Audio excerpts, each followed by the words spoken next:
This weekend, we should mention that the G1 coverage, the first show is going down on Saturday morning, and we will have our first G1 podcast coming out of the gate with Bruce Lord and Karen Peterson later in the day on the Post Wrestling Cafe. So for all of you that are listening to this, that are Cafe members, you will be getting your money's worth this weekend because we have a G1 show dropping. We've got Collision Course with Kate from Montreal and John Cena.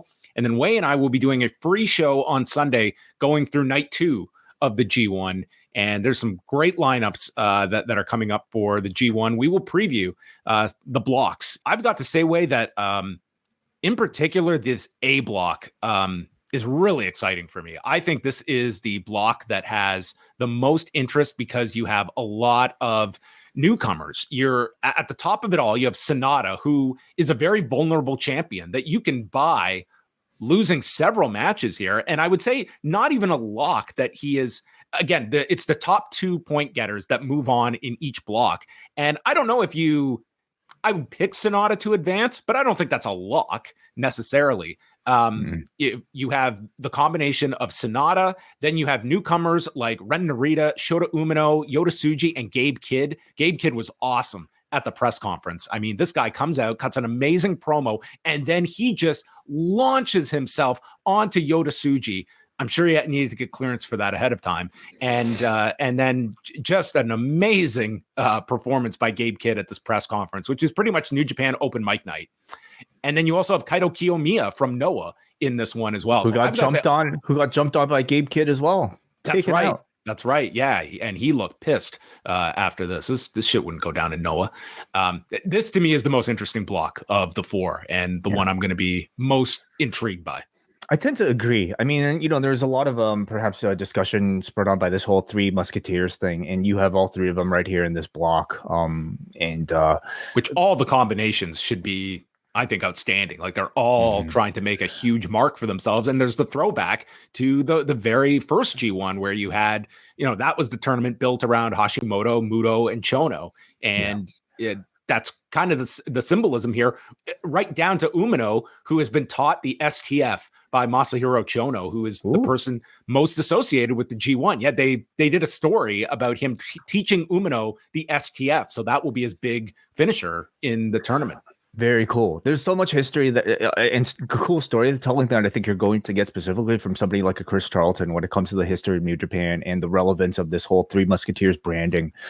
So I look forward to that a whole lot, but not to be sort of like forgotten about. Gabriel Kidd is really looking to take a step up here, man. Like in terms of charisma, in terms of like maybe what we look for in especially American style promos. His personality literally jumped off the stage, in this press conference. So, but I mean. You would expect Sonata maybe, but Kaito Kiyomiya is not in a block with Okada. And you have to ask, why is he in the G1 if he's not going to have that showdown with Okada?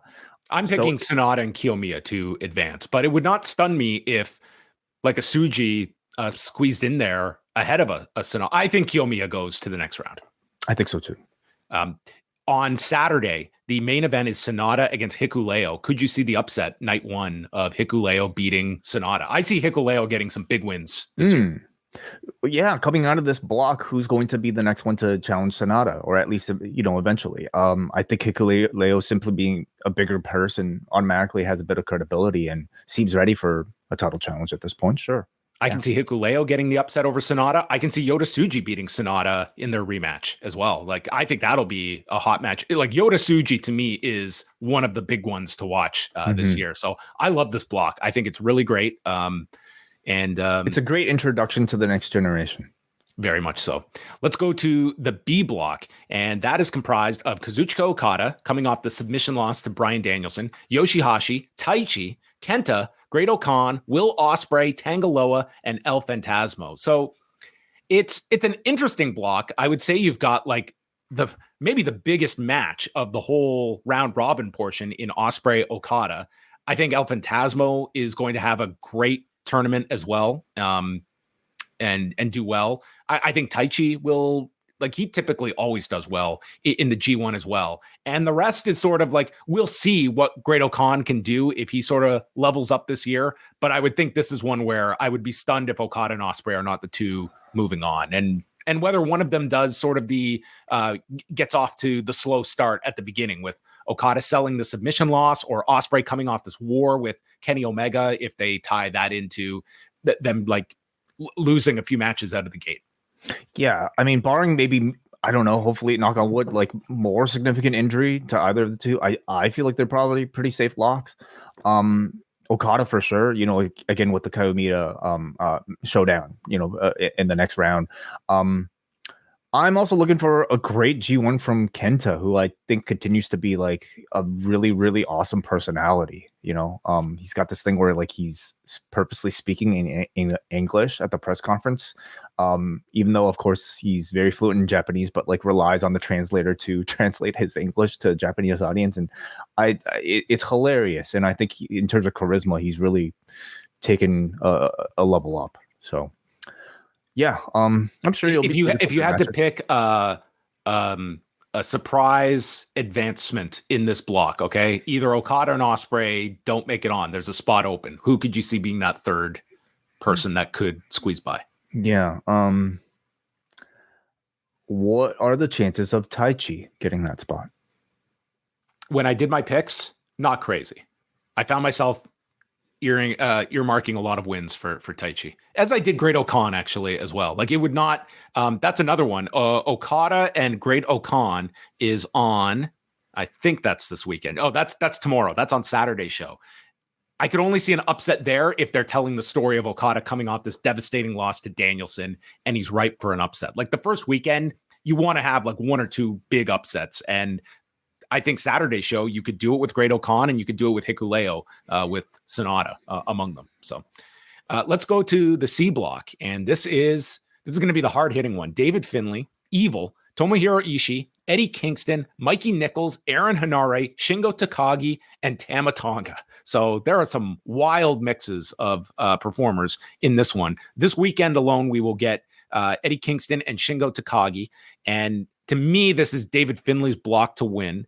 I think that to advance with him, I actually see Tama Tonga being booked very strong in this block. He's had kind of a quiet year since last year's G1, but I could see this year being like this tournament being sort of a rehabilitation for him, with like Eddie Kingston and Shingo Takagi right there in the mix down to the end. And I guess we'll see if Aaron Hanare gets a big step up this year. Like he had that Tanahashi win last year, but I wouldn't say he blew away everyone last year in the G1. So this is his second year, and you would think that he is in a bit of a better position this year.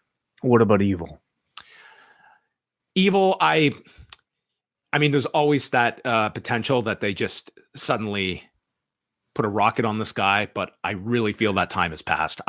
I just see him being in a lot of aggravating matches, and then he'll have one that we all embrace because it's done great, and he'll have that one really great match in the tournament with a bunch of other grown finishes. I guess I just, think about what is the role of the person winning this, and it doesn't necessarily have to be to win the G1. You know, it could just be to create an enticing matchup for whoever is coming out of the A block, right?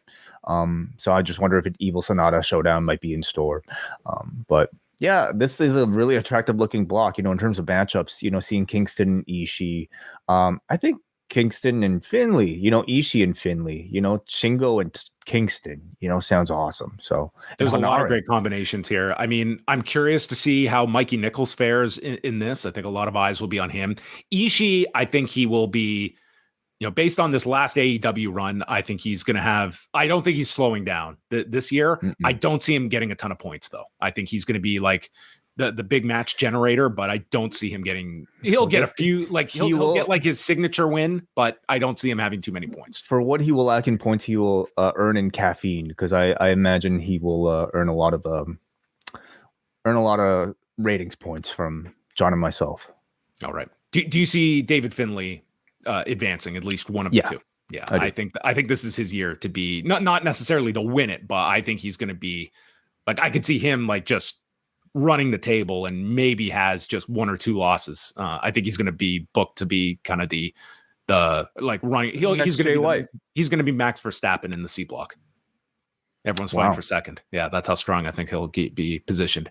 And then the D block. All right, this is the we're almost getting to dad territory with some of these folks. Hiroshi Tanahashi, Zack Sabre Jr., Tetsuya Naito, Hiroki Goto, Toru Yano, Jeff Cobb, Shane Haste, and Alex Coughlin.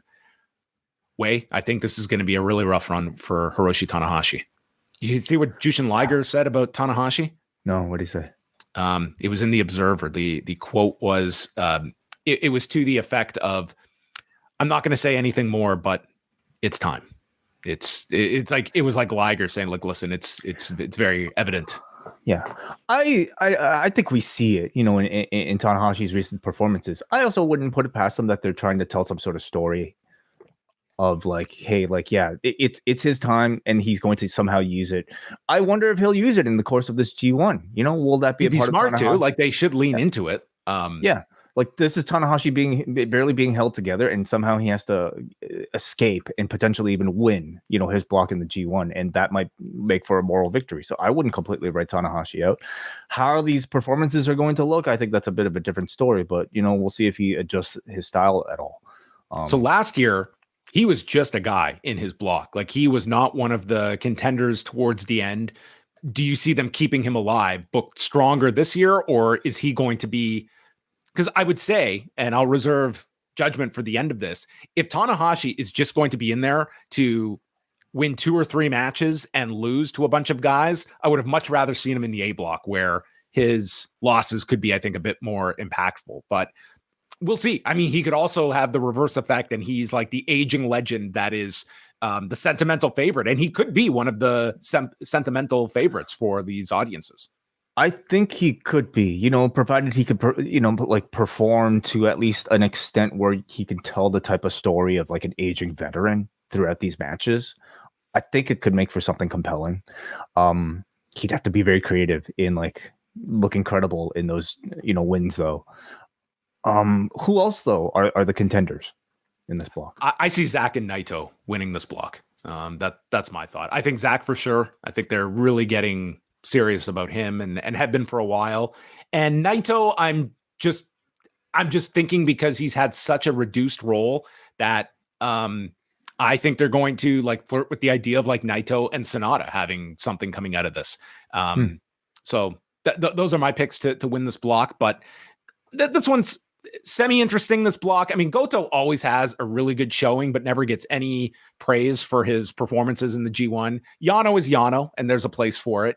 And then Shane Haste is sort of a question mark. And Alex Coughlin is in the same role, I would say, as Gabe Kidd, where hopefully he can stand out and he'll have some great opponents to do so. I think Zack is going to be one of the highlights of any of the blocks and can have a lot of different matches with people like Zack and Yano. I will look forward to as much as I will Zack and Tanahashi and Zack and Naito. How about Jeff Cobb? Yeah, he will be. I see him not being as dominant as he was last year, but he would probably be in that sort of right below.